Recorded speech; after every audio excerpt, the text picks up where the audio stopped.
अब ऐसा लग रहा है यहाँ से करंट आएगा तो ये पूरा रेजिस्टेंस पैरेलल में एक सिंगल रेजिस्टेंस रिप्लेस होगा, तो उसमें जाएगा वही करंट इसमें, मतलब तीनों किसमें आ गए, सीरीज में।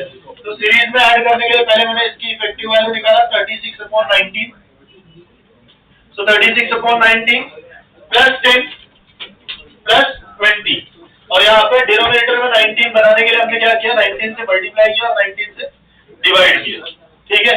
तो 19 से मल्टीप्लाई किया तो ये 190/19, ये 380/19, ये 36/19, सॉल्व करने के बाद 306 है, sorry 606 divided by 19। Note down करो। हाँ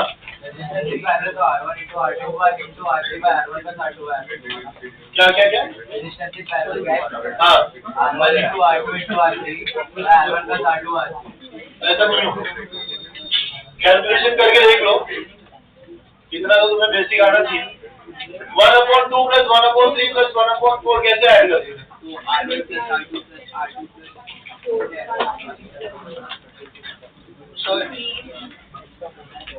बेसिक मैथमेटिक्स में गायब हो गए।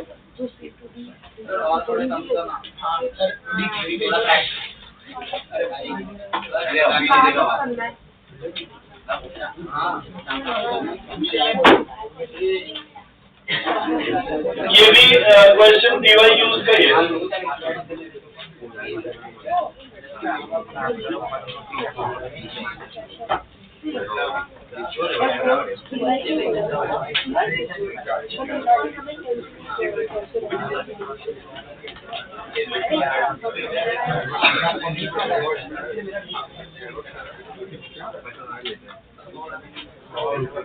ऐसे ही सिमिलर क्वेश्चन 2024 में पूछा हुआ है लास्ट ईयर, अप्रैल वाले शिफ्ट में, बट मैं पूछने वाला नहीं, सेम क्वेश्चन क्यों एक बार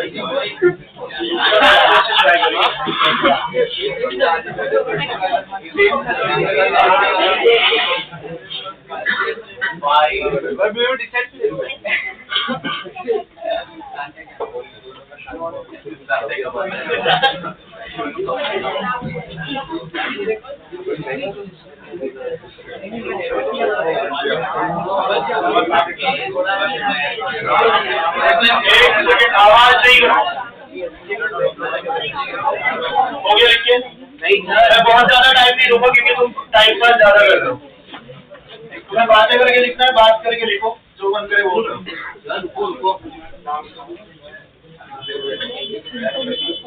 ये हो गया लिख के सबका,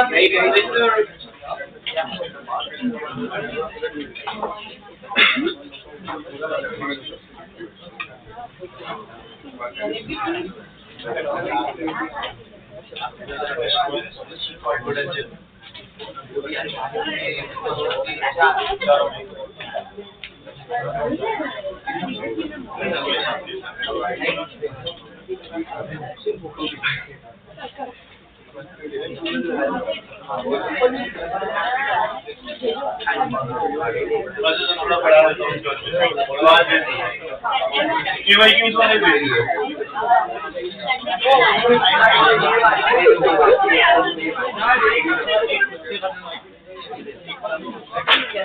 हो जाएगा ना। मैं आगे टॉपिक पढ़ा रहा हूँ, भेज देता हूँ क्वेश्चन,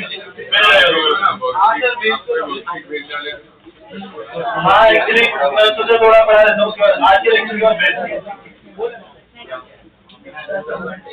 मैं एक DYQs का PDF भेजूंगा और एक जैसा DPP भेजते हैं कॉमन वाला, जैसे आज प्रोजेक्टाइल वगैरह का भेजा, वो दोनों भेज दूंगा। ये हो गया सबका।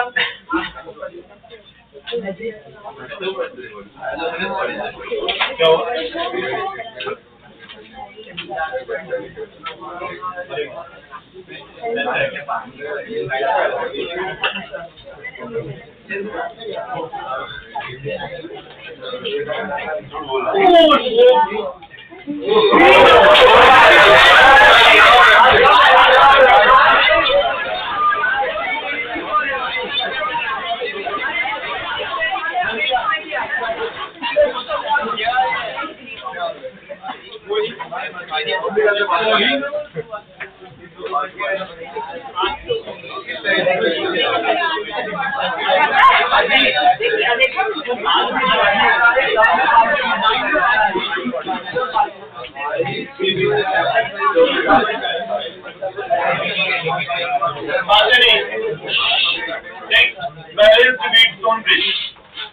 ठीक है। अगर यहाँ पे ऐसे टाइप के क्वेश्चन कैसे सॉल्व करेंगे, कैसे पहचानोगे कि बैलेंस व्हीटस्टोन ब्रिज है, पहले इधर ध्यान दो। मान लो कि आपको एक सर्किट दिया हुआ है कुछ इस तरह से,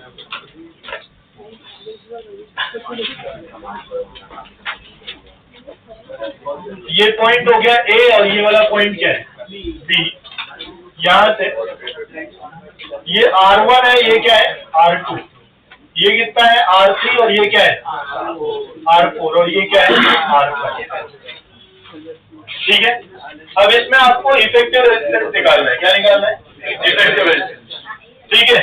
तो इसके लिए पहले आप चेक करो बैलेंस व्हीटस्टोन ब्रिज की कंडीशन क्या है। If R1 divided by R2 yes is equal to R3 divided by R4 then remove R5। in that case R5 को क्या करो रिमूव करो। तो ये जो सर्किट है, सर्किट रीड्रॉ करोगे तो ये R1 है और ये क्या है R3, ये R2 और ये क्या है R4। अब ये सर्किट कितना इजी हो गया, ये A हो गया और ये B हो गया, ये हो गया R1, ये हो गया R3, ये हो गया R2 और ये क्या हो गया R4। तो RAB की वैल्यू कितनी आएगी जल्दी बोलो।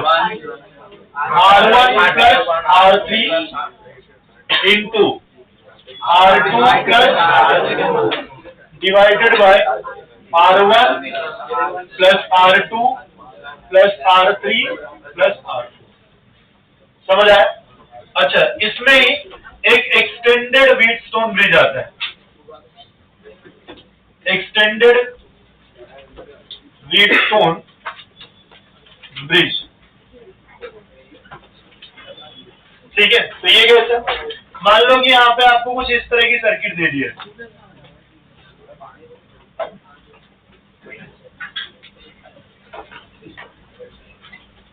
एक यहाँ पे रेजिस्टेंस, एक यहाँ पे, ये A और ये क्या है B। इसको बोल रहे हो आप R1, इसको क्या बोल रहे हो R2। ये R3 है और ये कितना है R4, ये R5 और ये कितना है R6, ये R7 और ये कितना है R8। ठीक है। If R1 divided by R2 is equal to R3 divided by R4 is equal to R5 divided by R6, then remove yes R7 and R8। तो ये जो सर्किट है ये तो बहुत ज्यादा इजी हो गई इसके बाद, बराबर ना।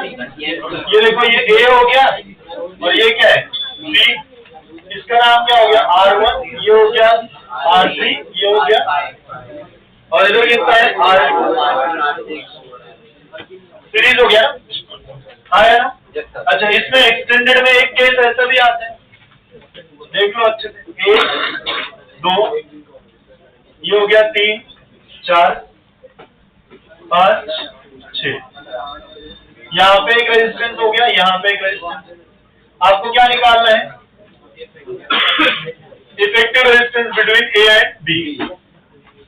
ये R1 है, ये कितना है R2, ये कितना है, ये कितना है, ये कितना है। इसमें क्या चेक करोगे आप, R1 upon is equal to R2 upon R3 is equal to R5 upon R6। तो क्या करोगे आप, इसको रिमूव करोगे R7 एंड R8। रिमूव करने के बाद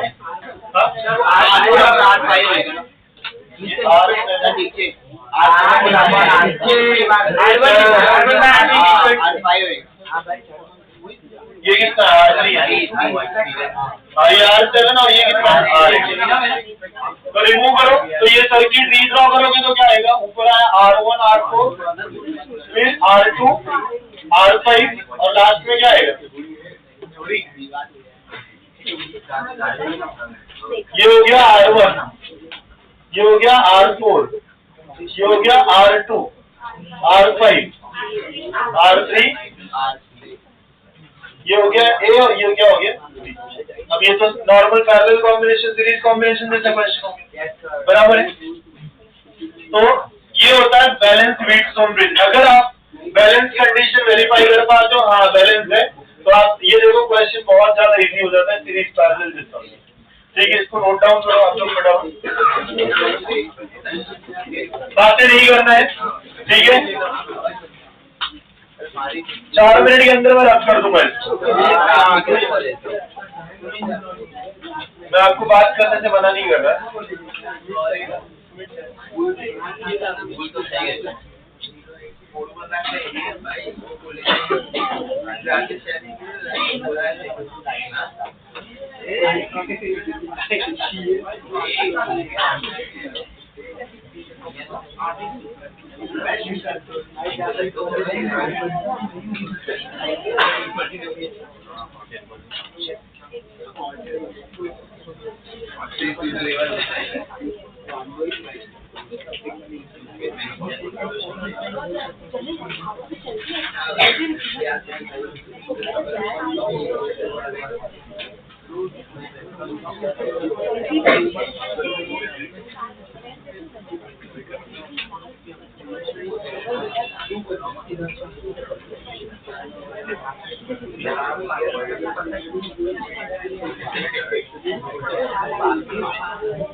बातें नहीं।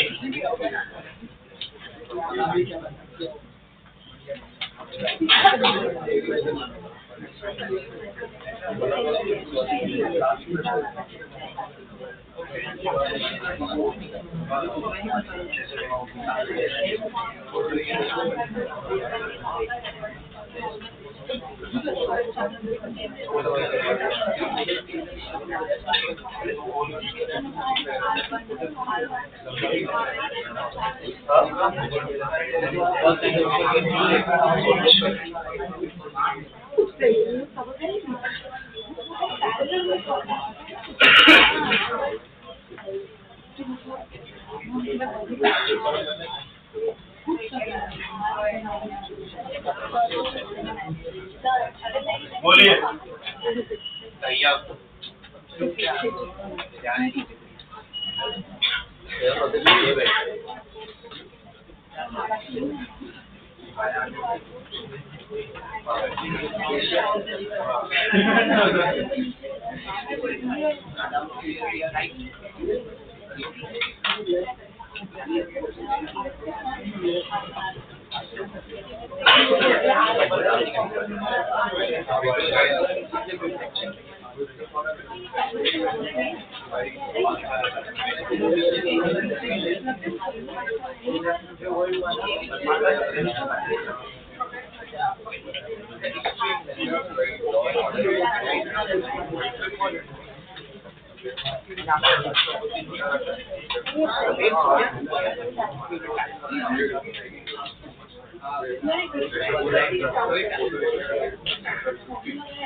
चलो ठीक है, हो गया लिख के तुमने।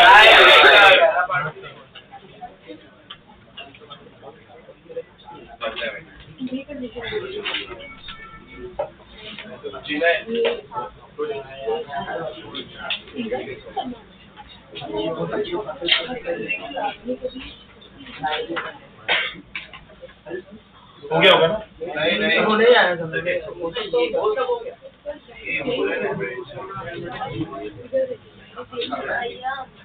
थोड़ा हाथ जल्दी चलाओ।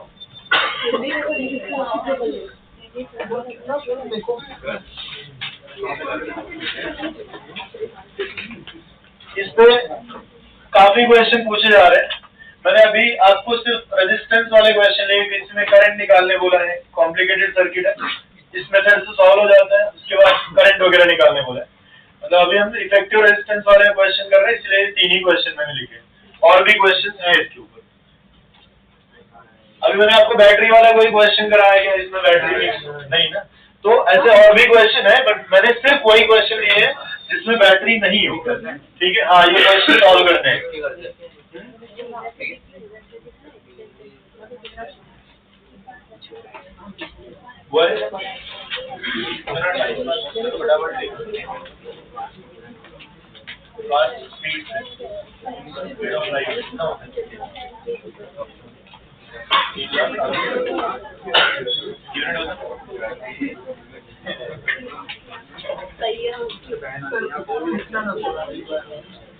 ओके, बताना।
क्या आंसर आया इस क्वेश्चन का?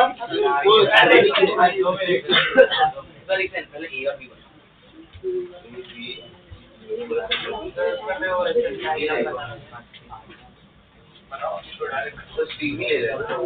हाँ सी और डी बना। हाँ सी और डी पॉइंट अज्यूम करना है कर लो।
इसका आंसर आ रहा है फर्स्ट आर करेक्ट है।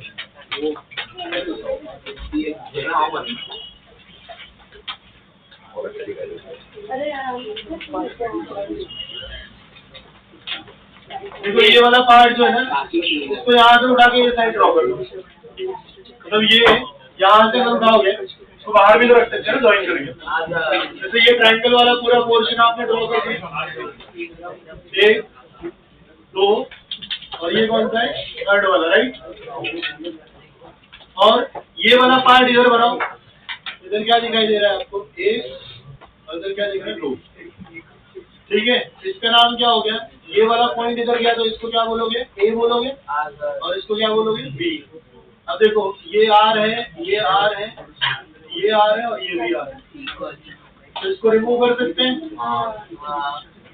अगर इसको तुम रिमूव कर रहे हो तो बताओ R plus R is R plus R is series की पैरेलल तो 2r/2 इफेक्टिव रेजिस्टेंस कितना है 2r/2 इज व्हाट आर। समझ आया, क्लियर है पक्का। चल ठीक है, ये वाले पॉइंट को सी बोल दो और ये वाले पॉइंट को क्या बोल दो डी। थोड़ा फास्ट कर लेंगे सर डी ए और बी होगा। ये यहाँ पे कहाँ सेम पॉइंट बन रहा है, पॉइंट पोटेंशियल का नहीं है क्वेश्चन ना, सॉरी।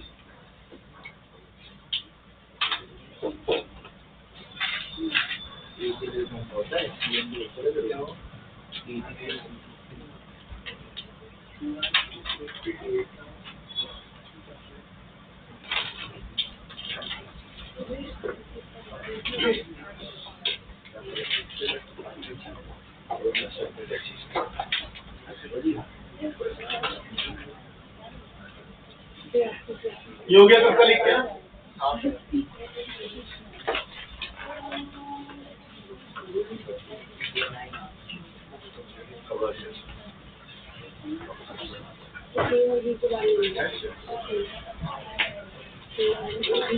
बातें नहीं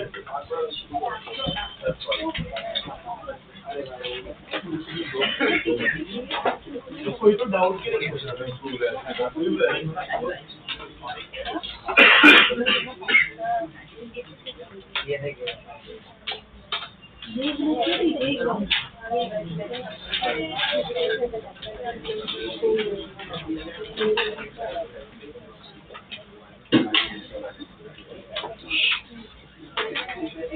8/3 क्या हुआ 8/3 8/3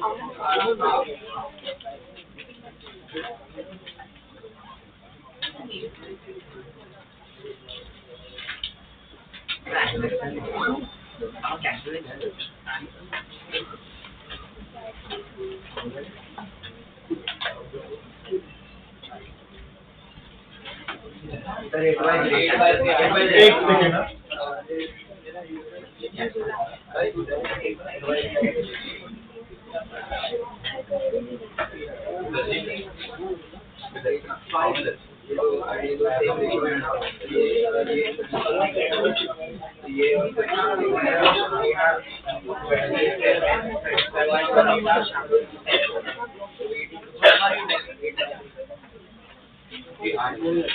कितना आंसर है 8/3 यार।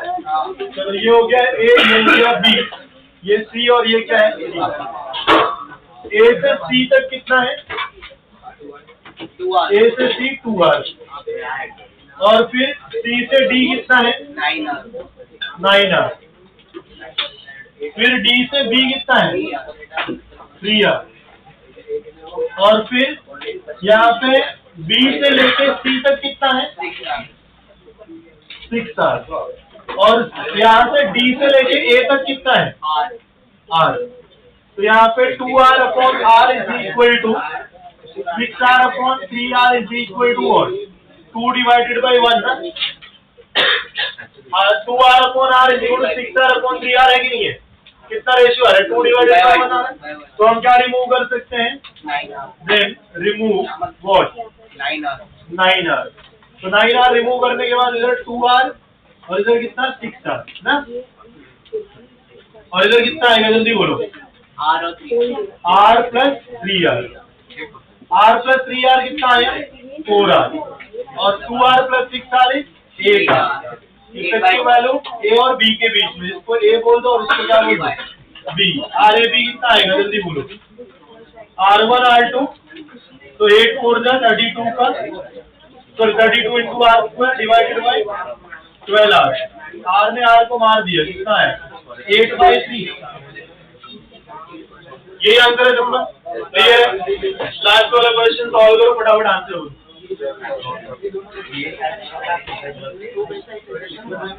क्या नहीं हो जब मैं बोलूँ ना लास्ट वाला क्वेश्चन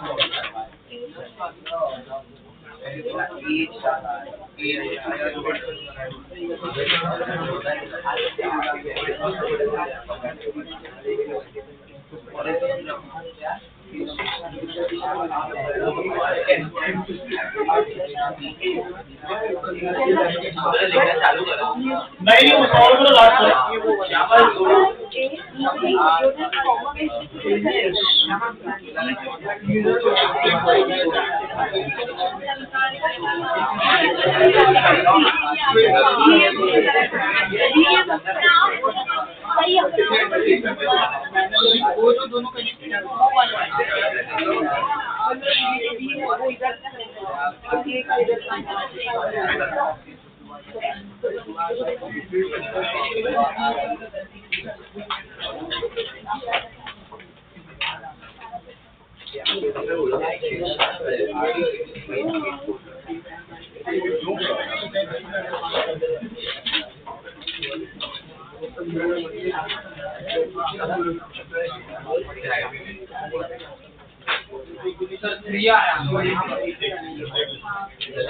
कितना आ रहा है 3R है देखो R1 upon R2 is equal to R3 upon R4 extended bit from reason इसको आप निकाल दो R1 upon R2 R3 upon R4 जो भी है इसको भी निकाल दो तो ये देखो R प्लस R कितना हुआ 2R R plus R 2R R plus R 2R तो 2R सीरीज में ये पैरेलल तो कितना हुआ बताओ 2R पैरेलल में 2R/3 कितना है ये पूरी वैल्यू हो गई 2R/3 प्लस ये वाली वैल्यू R और ये वाली value R 8R/3 plus 2R 3 से multiply sorry 2R/3 plus 2R 3 से मल्टीप्लाई 3 से डिवाइड तो आंसर कितना आएगा 8R/3 इसका वही आंसर आ रहा है क्लियर है क्या होगा? कुछ डाउट है?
बताया था ना condition R1 R2 R3 R4 मतलब 4-5 एलिमेंट आगे आएंगे तो यहाँ पर ऐसा इसको ड्रॉ करोगे तो ऐसे कुछ सर्किट बन नहीं। इसके बोर्ड निकालना है तो अगर इसके बोर्ड निकालना है तो पैरेलल पे डायरेक्ट हो जाता सीरीज पर, फिर इसके बोर्ड निकालना है, ठीक है, तो आपको चेक करना है कि पहले, ठीक है। अच्छा सुनो अभी, अरे बताते रहिए।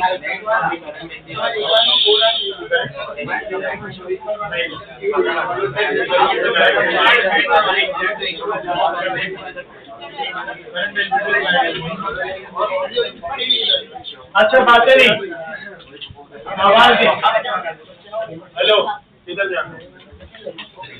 अब मान लो यहाँ पे हमने तीसरा मेथड हो गया। पहला हमने मिरर पहले सीरीज पैरेलल देखा हमने, दूसरा क्या देखा इनफाइनाइट लैडर, तीसरा क्या था व्हीटस्टोन ब्रिज, नहीं पॉइंट पोटेंशियल, चौथा व्हीटस्टोन ब्रिज, ठीक है, व्हीटस्टोन में एक्सटेंडेड भी हो गया। अब नेक्स्ट मेथड है मिरर एंड फोल्डिंग सिमेट्री, ठीक है। तो मिरर एंड फोल्डिंग सिमेट्री जो है बेसिकली हम मिरर कैसे होता है, जैसे जो इमेज जो ऑब्जेक्ट यहाँ है उसी ऑब्जेक्ट की दूसरे साइड क्या होनी चाहिए, इमेज होनी चाहिए, ठीक है। तो हम क्या यूज करेंगे उस केस में, मिरर सिमेट्री यूज करेंगे। क्या यूज करेंगे, मिरर सिमेट्री। फोल्डिंग सिमेट्री क्या होता है, मान लो कि एक सिचुएशन दिया हुआ है आपको, ठीक है, एक एक्सिस है जिसके अबाउट आप फोल्ड करना चाहते हो, बट फोल्डिंग के लिए आपको चेक करना है कि उस एक्सिस के अबाउट जितनी सर्किट उस एक्सिस के ऊपर है उतनी ही सर्किट का पार्ट उस एक्सिस से सिमेट्रिकल होना चाहिए। क्या होना चाहिए, सिमेट्रिकल। इसमें मिरर इमेज बनना चाहिए, मतलब इसमें वैल्यूज भी क्या होनी चाहिए, सेम होनी चाहिए, वैल्यूज भी क्या होनी चाहिए, सेम। बट इसमें क्या है, इसमें खाली सर्किट क्या होनी चाहिए, सिमेट्रिकल होनी चाहिए। क्या होनी चाहिए, सर्किट सिमेट्रिकल होनी चाहिए। और मिरर सिमेट्री में हमेशा ये ध्यान रखना है, जैसे मिरर के हर एक पॉइंट पे पोटेंशियल क्या होता है, सेम। तो जहां पे भी आप मिरर रखोगे, ठीक है, उस मिरर से जितने रेजिस्टेंस पास होंगे उन सारे रेजिस्टेंस को आप क्या कर दो, निगलेक्ट कर दो, ठीक है, ठीक। बट अगर फोल्डिंग सिमेट्री आप अप्लाई करो तो ऑलवेज रिमेंबर कि जिन दो पॉइंट्स के अबाउट, पहली चीज मिरर सिमेट्री में जिन दो पॉइंट्स के अबाउट आपको मिरर सिमेट्री अप्लाई करना है, ठीक है, वो पॉइंट्स देख लेना कि इफेक्टिव वैल्यू वाले पॉइंट्स नहीं होने चाहिए। जैसे आपने ऐसे मिरर रखा तो जितना पार्ट ऊपर दिख रहा है उतना ही पार्ट नीचे दिख रहा है, ठीक है, तो मिरर जैसा बन तो रहा है, बट अगर यहाँ पे इस एक्सिस पे आपने मिरर रख दिया इस लाइन पे मिरर रखा, ठीक है, तो ये सारे रेजिस्टेंस क्या हो जाएंगे, निकल जाएंगे। ये वाला पॉइंट और ये वाला पॉइंट क्या हो गया, इक्वी पोटेंशियल पॉइंट हो गया, ठीक है। तो ये सर्किट जो है यहाँ पे शॉर्ट सर्किट हो जाएगा, क्या हो जाएगा, शॉर्ट सर्किट, ठीक है। तो हमेशा आपको क्या करना है, जिन दो पॉइंट के अबाउट, पहले मैं मिरर का इंडिविजुअल समझाता हूँ आपको। मिरर सिमेट्री में क्या बनना चाहिए, मिरर इमेज बनना चाहिए, ठीक है, पहली condition. Every point on the mirror is considered as what, equipotential point, so we can remove all resistors on the mirror, बराबर है। दूसरा, एक कंडीशन है कि we cannot place the mirror on what, on the points about which effective resistance is to be calculated। जैसे किसके about पूछा है, जैसे इसमें मैं अगर मिरर सिमेट्री अप्लाई करूं, ठीक है, तो इसमें मैं मिरर अगर इसके अबाउट रख दूंगा, ठीक है, तो ये पूरा सर्किट क्या हो जाएगा, शॉर्ट सर्किट हो जाएगा। तो मैं इस एक्सिस पे मिरर नहीं निकाल रख सकता, ठीक है, इस तरह से मिरर नहीं रखना है कि वो पॉइंट भी उसी मिरर पे आगे आ जाए जिसके ऊपर इफेक्टिव वैल्यू कैलकुलेट करनी है, ठीक है। इस बात का थोड़ा सा ध्यान रखना। अब जैसे ये क्वेश्चन है, इस क्वेश्चन में आपने अगर एक मिरर ऐसे रख दिया, ये मिरर रखा आपने, हाँ या ना, तो every point on the mirror is what, equipotential point, so we can remove all resistors on the mirror। तो कितने रेजिस्टर आपको दिख रहे हैं मिरर से, दो ना। तो क्या करोगे आप, ये मान लो कि इसी क्वेश्चन को मैं अभी रीड्रॉ करूं, तो कैसे दिखेगा आपको, एक इधर दिखेगा, फिर एक इधर दिखेगा और एक इधर भी दिखेगा, हाँ या ना। फिर यहां से एक और यहां से, ये हो गया ए पॉइंट और ये कौन सा पॉइंट हो गया, बी। ये आर है, ये आर है, इधर भी है ना, आर आर आर आर, ये आर है और ये भी कितना है, बताओ ये कितना आएगा, जल्दी बोलो। 2R। ये कितना आया, ये कितना आया, ठीक है। तो 2R/3 प्लस आर, तो देखो R ये हो गया 2R/3, ये हो गया R, ये हो गया A, ये हो गया B। RAB की वैल्यू बोलो। 2R plus 2R। Yes, 2R plus 8R/3 है, समझ आया, क्लियर है। तो इसमें आप क्या अप्लाई कर सकते हो, मिरर सिमेट्री, और मिरर सिमेट्री से भी आंसर आ गया अपना, क्लियर है, कोई डाउट तो नहीं है, पक्का ना। अच्छा, अब फोल्डिंग सिमेट्री पे आते हैं। फोल्डिंग सिमेट्री क्या है, जैसे मान लो आप किसी सर्किट को फोल्ड कर रहे हो किसी एक्सिस के अबाउट, ठीक है। मैं मिरर सिमेट्री का एक और क्वेश्चन करा दूं, फिर फोल्डिंग पे आते हैं।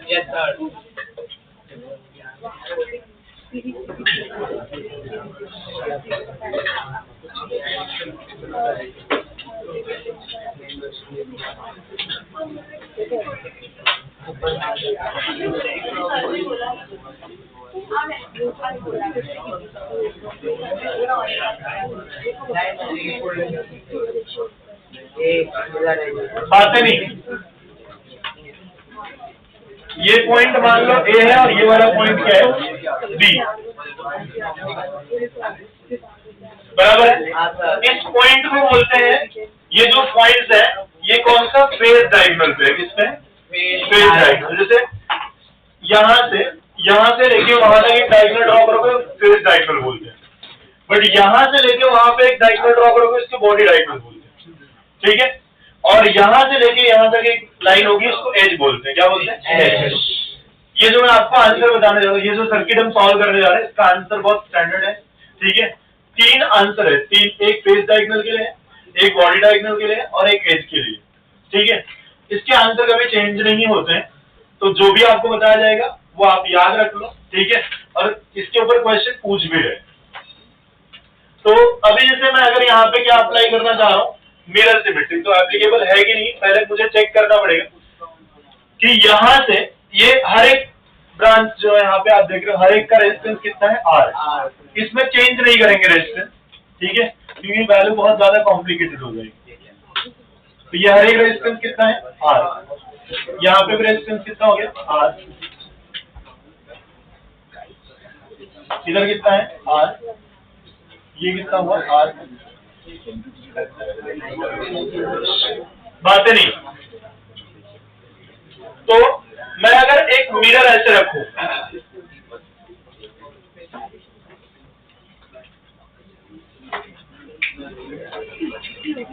ये मान लो एक मिरर है, तो ये मिरर आपने रखा, तो क्या जितना पार्ट आपको मिरर में इस साइड दिख रहा है उतना ही दूसरे साइड में दिख रहा है, दोनों साइड सेम दिख रहा है, तो मैं इसको एक मिरर सिमेट्री से सॉल्व कर सकता हूँ। और जैसे मैं मिरर सिमेट्री अप्लाई करूंगा, ये वाला रेजिस्टेंस और ये वाला रेजिस्टेंस ये कैंसिल हो जाएगा कि नहीं होगा? आया ना? ठीक है, तो अब आपको जो सर्किट दिखाई देगी, ध्यान से देखो, आर और आर सीरीज की पैरेलल, अच्छे से ध्यान देना। ये सारे मेथड हैं, बहुत यूजफुल होते हैं किसी भी कॉम्प्लिकेटेड सर्किट को सॉल्व करने के लिए, बट उसको आप सीखोगे तब, ठीक है। तो यहाँ पे ये वाला जो ये रेजिस्टेंस निकल गया ना, और ये वाला रेजिस्टेंस भी निकल गया, तो मैं अभी ओरिजिनल वाली सर्किट में थोड़ा चेंज करूँ तो आप समझ जाओगे। पहले क्वेश्चन कैसा था वो तो क्लियर है, एक क्यूब बनाना है और एक का रेजिस्टेंस कितना। तो अब आपको जो सर्किट दिखाई देगी वो कैसे दिख रही है, ठीक है, ये भी निकल जाएगा। हाँ यार, और ये तो मिरर था, मिरर तो वैसे नहीं, खाली अज्यूम किया हमने मिरर, तो आपको सर्किट कैसे दिख रही है देखो, बराबर, दोनों साइड सेम दिखना चाहिए। मिरर कैसा होता है, मिरर आपका ही इमेज दिखाता। अब यहाँ पे देखो, ये आर है, ये कितना है, ये भी आर, ये आर है, ये भी कितना है, ये आर,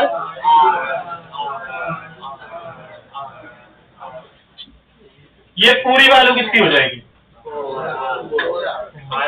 आर होगी, R plus R 2R, R plus R 2R divided by 2, कितना आया आर, ये हो गया पूरा आर, ये हो गया आर 2R प्लस ये वाला आर, ठीक है। तो यहाँ पे ये हो गया ए, ये हो गया बी, एक रेजिस्टेंस ए और बी के बीच में कितना है 3R, कितना है 3R। अब ध्यान से देखो, ये कितना है, ये टोटल कितना है, और ये अगेन ये वैल्यू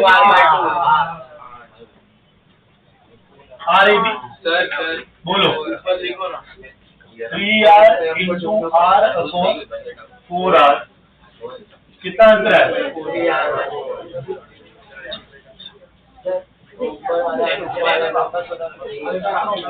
एक सेकंड, हाँ ये ऊपर वाला आर फिर नीचे वाला आर, वो पैरेलल लेके प्लस आर प्लस आर, ऐसा नहीं होता। पहले जिसके अबाउट निकालना ना उसको एकदम लास्ट में सॉल्व किया जाए, पहले ये वाला पार्ट एक्सटर्नल पार्ट सॉल्व करो, फिर ये और ये, फिर जाके इफेक्टिव वैल्यू निकालो। हाँ कौन सा, ये और ये कितना हुआ 2R सीरीज में, ये पैरेलल में। एक सेकंड, बहुत लोग सिखा रहे हैं ना तो जंबल होते हैं, एक मैं बता रहा हूँ पहले सुन लो, अगर कुछ डाउट है तो मैं बता दूंगा। तो ये हो गया टोटल आर हो गया, ये आर और ये आर, टोटल कितना हो गया 3R, वो यहाँ पे ड्रॉ किया मैंने। अब देखिए are plus R 2R, 2R बस। अब R1 R2 divide by R1 plus R2। हाँ और किसको डाउट,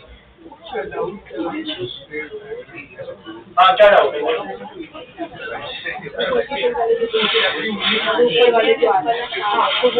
चलो ठीक है, मिरर सिमेट्री हेडिंग डालो, ये पूरा कॉपी करो और ये जो दो एग्जाम्पल है दोनों एग्जाम्पल लिखो, ऐसे मिरर रखोगे तो दोनों पॉइंट से पास हो जाएगा, ए और बी से रखो इधर, आप इधर रखोगे तो ये दोनों पॉइंट नहीं आ जाएंगे मिनट में, ऐसे ही रखा था, ऐसे ही मिरर रखा था, कभी तो निकला ना वाला रेजिस्टेंस, कैसे अरे ऐसे इसको दो पार्ट में डिवाइड करोगे मतलब क्या होगा, ये तो सॉल्व करना ही रहेगा, वही तो ज्यादा कॉम्प्लिकेटेड।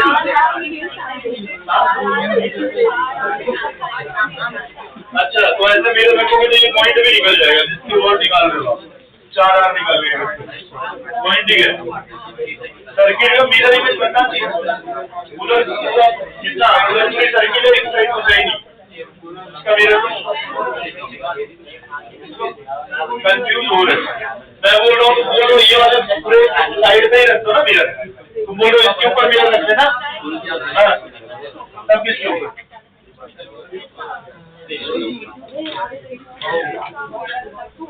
तो ऐसे मेरे को कहाँ जा रहा है,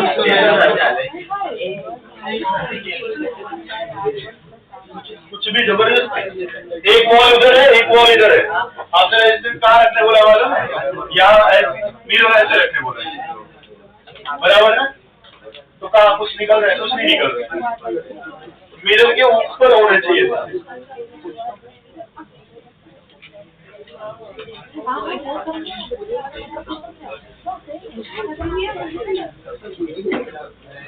कंफ्यूज इसलिए करते हैं क्योंकि आप सुनते हो, वो कंफ्यूज हो रही है, उसको क्लियर करने दो। अभी उसी में आपने सुना, उसमें कंफ्यूज तो आप कंफ्यूज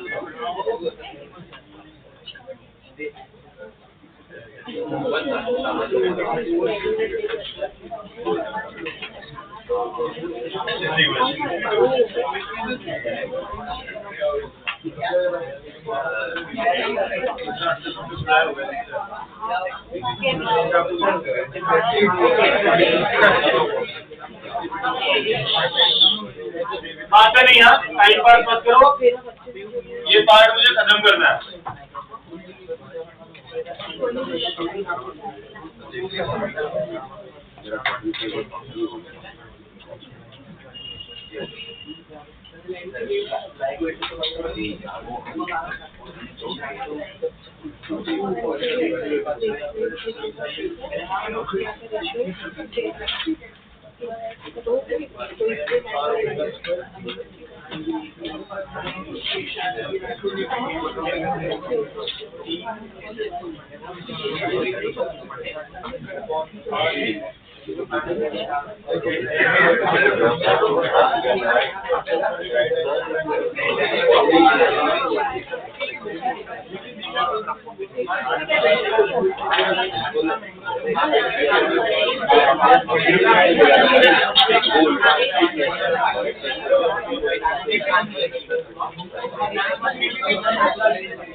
चलो ठीक है, हो गया होगा सबका, सभी की बातें हो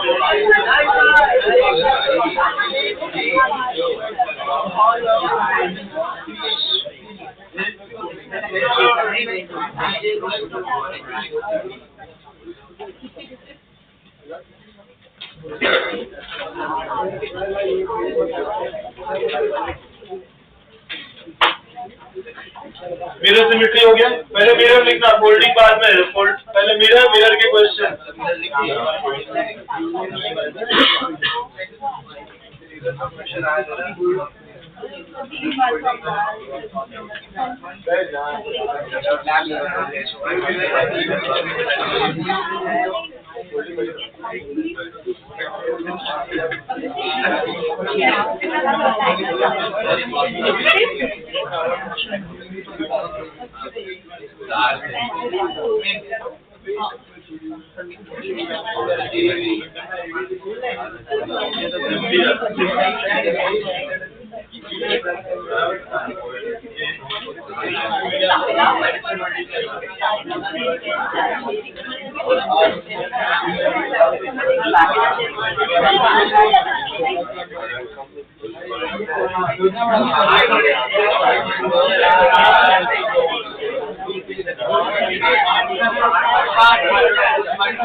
ओरिजिनल सर्किट ड्रॉ कीजिएगा। ओरिजिनल पे मालूम है?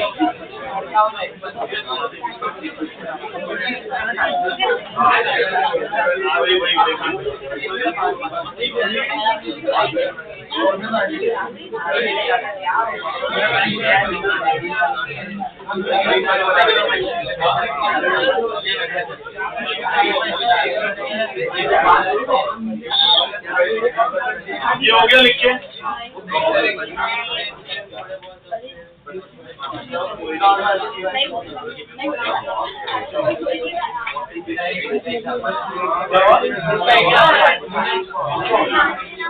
चलिए लिख लो एग्जाम्पल और बात बंद नहीं हो रही है। मैं इन जनरल बोल रहा हूँ, फिर बात करेंगे। तुम समझ भी गए। अरे ऐसे बैठो, दिखाई दे रहे बात।